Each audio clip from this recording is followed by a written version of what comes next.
चुनाव के नतीजों ने सियासी माहौल को हिलाकर रख दिया है और अब इस सब के बीच एक बहुत बड़ा और गंभीर आरोप सामने आया है।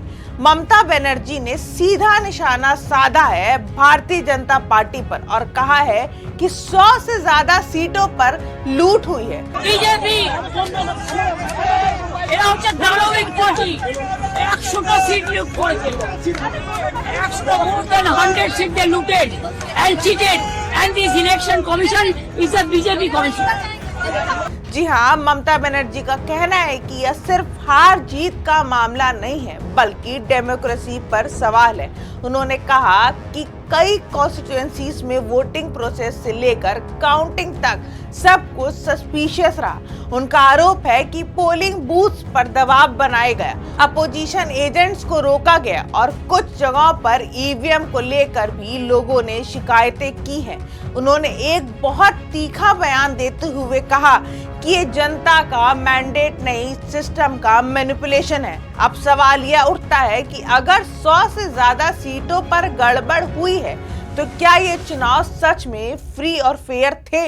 दूसरी तरफ बीजेपी ने तुरंत पलटवार किया। पार्टी के नेताओं ने ममता बनर्जी के इन आरोपों को पूरी तरह से झूठा और बेबुनियाद बताया है।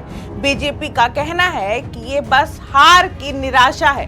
उनका कहना है कि इलेक्शन कमीशन की निगरानी में पूरी ट्रांसपेरेंसी के साथ वोटिंग और काउंटिंग हुई है और जहां बीजेपी जीती है वहां लोगों ने विकास और नेतृत्व पर भरोसा जताया है।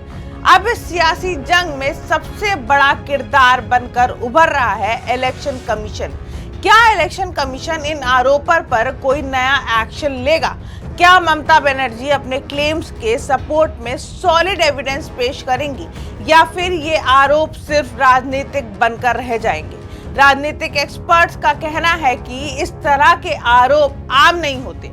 अगर एक सीनियर और एक्सपीरियंस नेता ऐसा सवाल उठाता है तो इसकी गहरी से जांच होनी चाहिए, क्योंकि बात सिर्फ एक पार्टी की नहीं, बात है देश के लोकतंत्र की, क्रेडिबिलिटी की। फिलहाल ग्राउंड पर टेंशन हाई है। स्टेटमेंट्स और काउंटर स्टेटमेंट के सिलसिला तेज हो चुका है और आने वाले दिनों में यह मुद्दा और भी ज्यादा भड़क सकता है।